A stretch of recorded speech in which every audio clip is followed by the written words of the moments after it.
The hot blazing sun shines upon the oozing Gobi with the mirage in its full glory. Every now and then, shrubs and tumbleweed, as well as various other plants that I do not know the name of, would be seen in the far distance, as the only sound that surrounds us is those of sand and rocks weathered by centuries of wind beneath our feet. This region of boundless desert is inhabited by a particular animal that speeds without any signs of slowing down in the midst of intense heat in the summer and bears through the cold months of winter with nothing that can be used as shelter except for saxaul stumps. The saiga antelope. There are about 5,070 saiga antelopes in Mongolia, but this is merely a number that equals the amount of livestock owned by a single herder of 1,000 head of livestock. For this reason, researchers continue to warn that the entire population is in high risk of going extinct due to extreme weather conditions such as tsut or the spread of an infectious disease. To take an example, there is the distressing event of 200,000 saiga antelopes being wiped out by a disease in Kazakhstan over the course of only 2 weeks in 2015.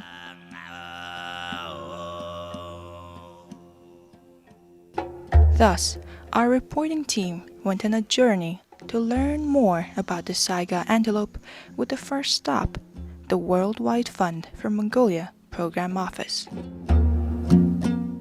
The Worldwide Fund for Nature conducted a research using the internationally recognized line transect method in the habitats of the Mongolian saiga antelope, the Sharingo, Huisingo, Durgun steppe, Mahansum of Hovdamik, Zahunsum of Vossamik, and Durulchinsum of Zahong Thus, the very first person we scheduled to meet was Species Officer at the Worldwide Fund for Mongolia Program Office, Dr. Ганtalга. Манай байгууллага хамтарч байгууллагуудаа сүүлийн 20 жилийн турш Монгол бүхнгийн тоотлогоог банк мониторинг хийж явж байгаа. 2001-2 оны зуднаар Монгол бүхнгийн тоотлогоо эрс зөөрсөн. 750 орчим бодгоор үйдсэн байсан. Нөхцөл байдал маш хүнд байсан. Түүний дараагаар хамгаалалт үйл ажиллагаа гэдэгтээ хэрэгжүүлсэний ачаар 2014 он гэхэд 15,000 тоотлого болсон байгаа. Гэвч энэ айжмоо буураад 2011 он гэхэд 11,000 тоотлого болсон байгаа. 16 онд. 16 оны сүүл 17 оны ихээр гарсан Монгол нэлээд өвчнөр улмаас тоотлого нь 55%-аар буурч ойролцоогоор 5,000 орчим үлдсэн. Гэвч 17 оны 100 их гамтай муу зам болсон. Мөн 18 оны ихээр 1 сарын ихээр 4 хоног дараалсан цасан шуурга болсон улмаас тэр үлдсэн 5,000 тоотлогоноос нь 40 орчим хувь хорогдож 3,000 хүрэхтэй өвөдөө үлдсэн 18 он гэхэд. Гэвч энэ жил зоншлог болон өвлжилт маш сайн байж таарлаа. Үүний ачаар Монгол хүнгийн тоотлого буцаад 5,000 болж өсөж байгаа. Fact. Scholars and researchers have all agreed that the Mongolian saiga antelope was an ancient species that traces back to the Ice Age alongside the woolly mammoth, woolly rhinoceros, and the saber-toothed tiger. The species is believed to have been living from 250,000 years ago. Instead of leaping or galloping like other gazelles, the saiga antelope trots when running away from various animals. This shows that the animal is quite different from the rest of the hoofed animals. And that is most likely why it is called buhung in Mongolian, as it runs as if it is bowing its head. Монгол бүхнгийн их олон зүйлөө дээр үед амьдарч байсан. Ойролцоогоор 2 саяас сая 700 мянган жилийн өмнөөс үүссэн гэж үздэг. Хамгийн анхны олд тур нь тэр үеэс олдсон байгаа. Монгол бүхэн бус амьтыг бол харьцангуй удаан хугацаанд өндөр хурдтай гүү зогтох цохирлоготой байдаг. хамгийн ихтэйг бол 90 км цаг хүртэл хурдж чадна. Ойролцоогоор 5-аас 10 минутын турш ингэж гүйж чаддаг. Мөн Монгол бүхэн үүнтэй холбогдож өөр нэг үүссэн зохицолгоонгүй л хамрын хүндий байгаа. Хамрын хүндийн их том, салст ихтэй. Яг гэвэл хамрын хүндийн салстад яхаа цусны хялгасан судсууд бол хүүтэй агаарыг маш хурдан хугацаанд бүлээцүүл уушгинд хөрвөхтэй зохицолгоотой байдаг. Тиймдээ ч өвлийн хүүтэнд маш удаан хугацаагаар хурдан гүйх чаддаг байна. So that was how the Mongolian saiga antelope survived natural selection for thousands of years, thanks to its unique form of adaptation and its fast legs. However, it would be careless to say that it is only due to these factors that they managed to protect their offspring and continue to survive. Монгол бүхэн бусад туруутай амьтдын адилаар маш богино хугацаанд бөөнөрөө үр төлөө гаргах тийм зохицолгоотой байдаг. Энэ нь бол 6 сарын дундуур байдаг. Маш богино хугацаанд ойролцоогоор 7 хоногийн дотор бүгд төлөлдөг байгаа. Яагаад ингэдэг вэ гэвэл махчин амьтдаас хамгаалах маш аль болох бага тооны төлөв амьтнаа алдах зохицолгоотой. Огцон бүгдээрээ төрсөн нөхцөл тэр махчин амьтад бол бүгдийг барьж идэж чадахгүй. Цөөн үеийн барина. Ихэнх нь амьд цаашаа үлдэх, эсмэнд үлдэх зохицолгоо байгаа. Энэ судалгааг Бөөатар гэдэг доктор хийж үзсэн байгаа. Thus, we went to meet researcher at Wildlife Conservation Society, Bөөatар. He is the leading researcher for the saiga antelope in recent years. Судалгааны зорилго бол одоо юу гэдэг жилд одоо тодорхой том янзгах төрлөө гэхэд хэдэн минд үлдэж сүрхтээ нэмэгдэж ордгийг хүч хорогдож байгаа тэр нөхцөл байдлын шалтгаанууд нь юу юм? Ямар бүхэн янз барьдیں۔ Тийм ээ. Тиймэрхүү чиглэлийн судалгааг бол хийж гүйцэтгэсэн байгаа. Тэгээд судалгааны үр дүнгээс харахад бол ерөнхийдөө нэг тухайн жилд за нэг 1000 янзгах төрлөөхөд нэг 500 минд үлдээд 500 нь бол хүч хорогдсон юм байна. За хүл хорогдлын дийлэнх нь бол махчин шүү. Тэр дотор бүргэд тас, хоёрт нь бол үнэг ихээр барьдсан байна гэдэг ийм судалгааны үр дүн гарсан. За дээр нь ингээд 5 жилийн судалгааны үр дүнг аваад үзэхэд бол бүхэнгийн ихэрлэлт бол жил бүр харилцан адилгүй. За хамгийн багадаа нэг 28%, хамгийн дээдлээ нэг 80 орчим хувийн ихэрлэлттэй гарсан. Тийм маш их хэлбэлцэлтэй. Тэгээд энэ юунаас болж ингээд үзэхэд бол ерөнхийдөө бол өнгөрсөн жил цагаагаар ямар юм тийм ээ. Хэрвээ гандуу дээр нь өвөл их хүйтэн цастаа байх юм бол ерөнхийдөө гол төлөвнийг янзаг гаргадаг гэсэн. Тийм цаг уур эдштэй жилийн нөхцөл байдлаа шалтгаалаад ихэрлэх хувь нь бол харилцан адилгүй. Өөрөөр хэлбэл дулаахан эдштэй жил сайтай байх тусам нөгөө шаргачин чинь тарга твэрийг авчин тэр хэмжээгээр ихэр янзаг төрүүлдэг. Ийм зүй тогтол бол юу ажиглагдсан байна. Russian researcher Banikov initially defined the Mongolian saiga antelope as an independent species named Saiga mongolica based on the difference in hair color, horn size, body shape, and skull measurement in 1946. Not long after, however, the researcher withdrew his conclusion and put the saiga antelope under the subspecies Saiga imberbic mongolica. Бүхэнгийн ангилжийн асуудал бол 100% шийдэгдэг. Одоо хүртэл маргаан дагуулсаар байгаа. Зарим судлаачид бол хоёр дэд зүйл байгаа гэж үздэг байтал зарим судлаачид бол хоёр тусдаа бие даасан зүйл гэж үзэж байгаа. In 2010, an international conference was organized in Ulaanbaatar, Mongolia, in which representatives of all governments with saiga antelopes in their territory, the science sector, and international and non-governmental organizations participated. During the conference, the Mongolian saiga antelope was acknowledged as an independent species, and the sides renewed their agreement. Дөнгөж төрсэн ил хянзганы биеинжин Монгол бүхэнгээр даваад үзэхээр 2.5 хил байдаг хот Казахстан бүхэнгийн 3.5 хил бүхэл бүт 1 кг-ийн цөгрөөтэй байгаа юм. За энэ бүхэн дээр үндэслээд судлаачид бол сүүлийн жилүүдэд юу гэж үзэж байна гэхээр Монгол бүхэнг saiga borealis буюу бие даасан зүйлээ гэж үзэж байгаа. Энэ ангил зүүн бие даасан зүйл гэдгийг бас сүүлийн үед судлаачид бас төлөвлөхөө бол ашиглах бол хандлага гарч байгаа. From this, it is apparent that the Mongolian saiga antelope is an independent species that adapted to the Gobi Desert. In 2018, the population of this particular species of the saiga antelope decreased to about 3,800 due to food shortage, as well as the sheep and goat plague. Fortunately, their numbers grew to about 5,070 according to a population assessment conducted in January 2020.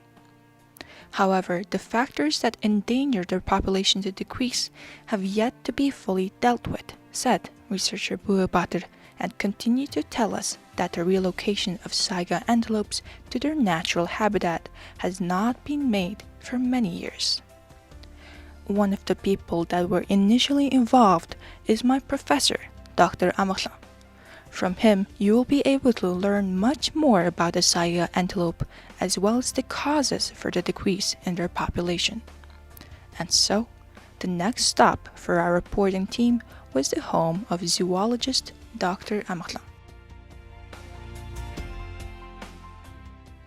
In the late 60s and the early 70s, an idea to relocate the Mongolian saiga antelope to its original habitat was initiated by Professor Dr. Tulamtsirang during his time working as the head of the Mammalian Ecology Laboratory of the Institute of Biology at the Mongolian Academy of Sciences.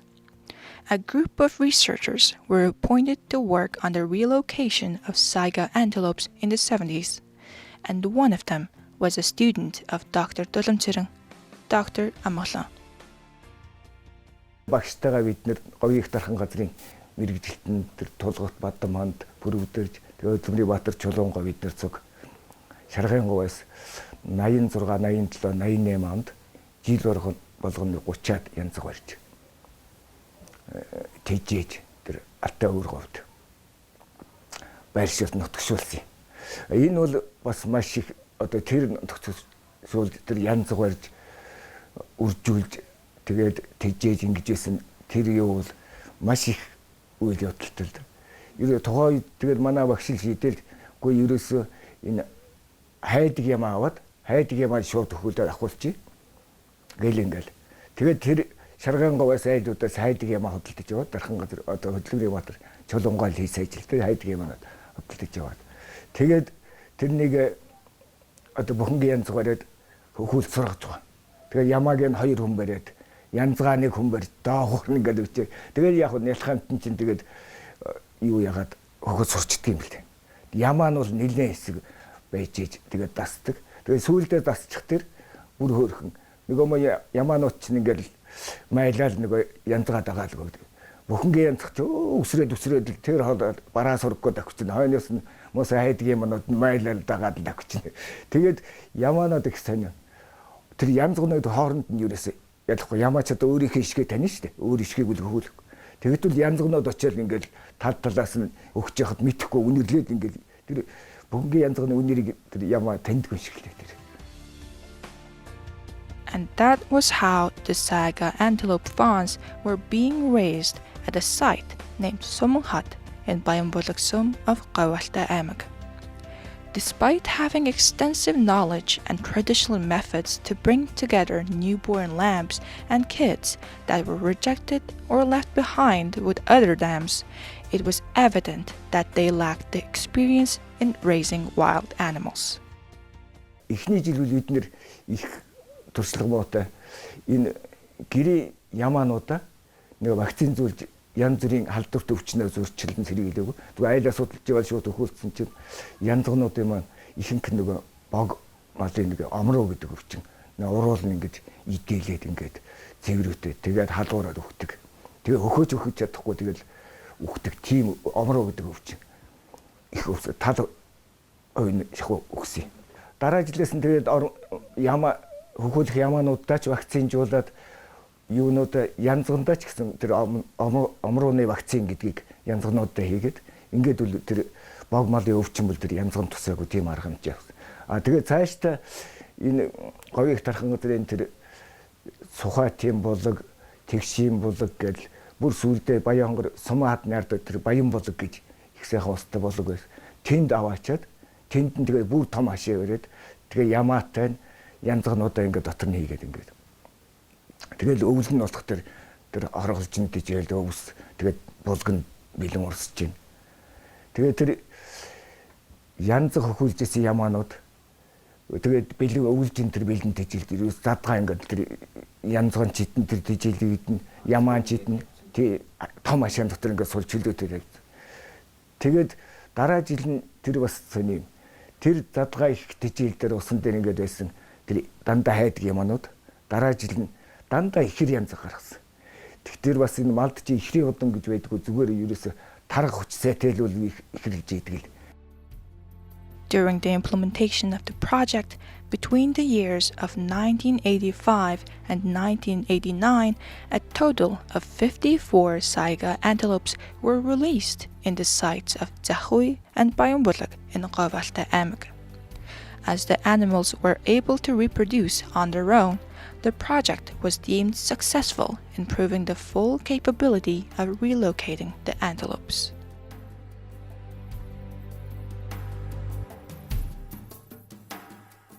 Due to the common sightings of saiga antelopes grazing at graveyards merely as their way of finding pastures far from people, local herders barely hunted the animals as they believed that they were abominable creatures that gnawed on human bones and even considered it taboo to let their herd animals graze near them. But the animals began to be hunted in large numbers due to a high demand from Chinese citizens, as their horns were considered good for one's health in traditional Chinese medicine. This became a major reason for the saiga antelope population to decrease. Одоо бүхэн тулгарч байгаа хамгийн том бэрхшээл миний бодлоор энэ бэлчээрийн дороотл. Энэ дороотлын үнээс болж байгааг мэдээж малын тоотлого хэд өссөн. Тэр утгаараа энэ малын тоо толгоогоо зохистой хэмжээнд бариад тооны хойноос биш чанарын хойноос илүү явж цөөн тоотой чанартай малтай дээр нь бэлчээрээ сэлгэж нүүдэлдэг. Ингэсэн нөхцөд бол бэлчээр сайжрын тэр хэмжээгээр бүхэн гэлтгүй бусад зэрлэг амьтад ч гэсэн ингээд хамтран оршин тогтнох энэ боломжинд бүрдэнэ. За хоёр дахь нэг томоохон асуудал бол хууль бус агнуур буюу хулгайн. Тэр утгаараа иргэдрүү чиглэсэн хуулийн мэдлэгийн дээшлүүлэх хэрвээ бүхэн агсан тохиолдолд эргээд өөрт оногдох торгуул шийтгэл ял ийм байгаа шүү гэдгийг бас сургалт сурчлагын ажлын хүрээнд ингэж танин мэдүүлэх энэ бол бас зайлшгүй хийгдэх шаардлагатай. За гурав дахь нэг ажил бол түрүүнд дурдсан тэр халдварт өвчин гэдэг бол шинэ бол аюул зандал болж сүүлийн жилүүд гарч ирсэн. Тэр утгаараа энэ альва өвчин ингэж гэрийн малаас зэрлэг амтнд халтах энэ нөхцлөөс урьдчилсан сэргийлэхийн тулд шаардлагатай вакцинуудын бол цаг хугацаанд нь хийлэгдэг. Дээр нь альва халдварт өвчин гарсан тохиолдолд бол холбогдох малын эмнэлгийн байгууллагууд болон бусад холбогдох газрууд руу цаг тухватан цаг алдалгүй ингэж хүргэдэг ийм байх хэрэгтэй. In general, is it truly the right thing to be doing for herders to fight over pasture with wild animals? The time has come for us to reconsider.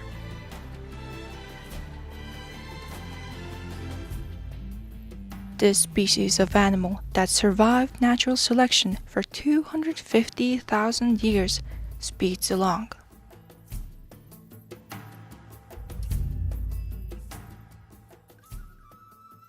In the Mongolian Gobi Desert, the hook-nosed antelope continues to leave behind a trail of white dust.